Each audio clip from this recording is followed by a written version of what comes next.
here on the campus of UC Berkeley, where a number of groups have organized to oppose fascism. Now, obviously the opposition is opposed to fascism, but before we can stop fascism, we have to stop the groups who are stopping fascism.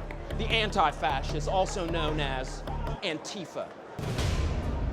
I'm so sorry. The most destructive group in American life right now is Antifa. These people are neo-communists. That makes them the equivalent of the neo-Nazis. Antifa! In the month after the deadly events in Charlottesville, America's 6 top newspapers wisely spent equal time condemning fascists. Hail our people! Hail victory! And anti-fascists.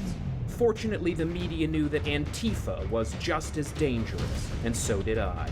So I ventured into an Antifa compound / 2-bedroom in Oakland to oppose them face to face.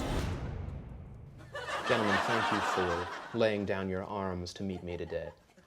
Well, thanks for having us.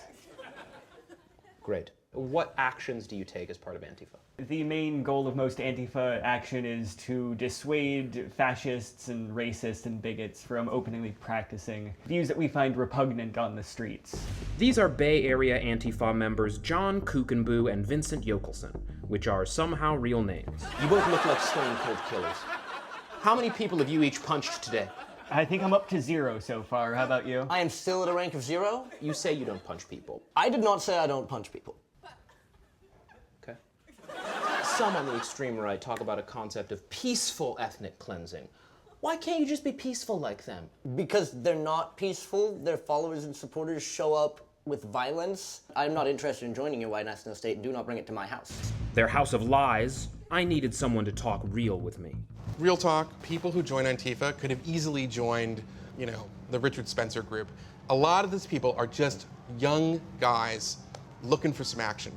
Bloomberg columnist Eli Lake was part of the media apparatus that knew that anti-fascists had a whole lot in common with the group they were specifically named for opposing. That's why he calls Antifa also-fa, which is also funny. It's absolutely true that there's violence on both sides, but I think a lot of people are just there because it's like a release. It's exciting. You treat it like a, Renaissance fair, or like a Star Trek convention or something. It's a LARPing situation. A little live-action role play. Yeah, that's exactly what it is. Let's imagine what it would be like if we were out there protesting. So let's say you guys are you, and I'm a knight of the Ku Klux Klan, and we've brought 3 dragons. You need a legitimate scenario that we might encounter, because I can't prepare for dragons. These are serious situations where there is the potential for violence and injury and or death to people who are out there, so taking these protective measures is necessary. Necessary. Like, by any means necessary? Like, by murder? How many people has Antifa killed? And feel free to round to the nearest 100. That would be 0. Are you rounding down? Professor Mark Gray is a historian of anti-fascism. His ilk believes that just because right-wing extremists are responsible for 36 times more injuries than left-wing ones, that fascism is somehow more dangerous than anti-fascism. Time for this professor to get schooled. By me.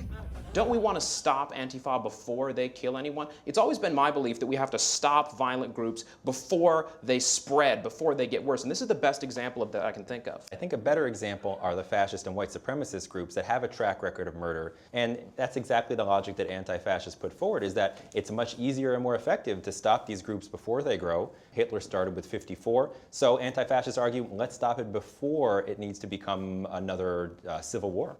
So you're saying Hitler started with 54 people. Sort of an awkward group size.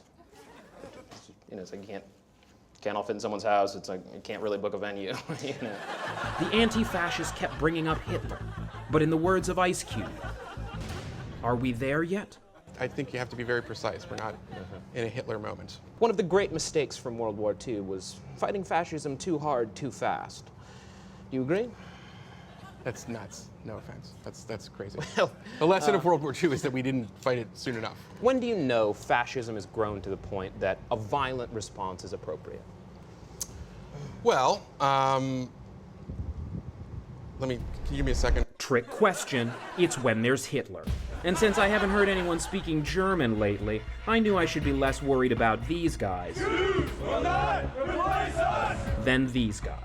I'm Vincent Yokelson. I'm in food service. And with that in mind, I went back to try to stop Antifa once and for all, and I would not leave until I had succeeded. I want you guys to stop fascism by no longer fighting fascism.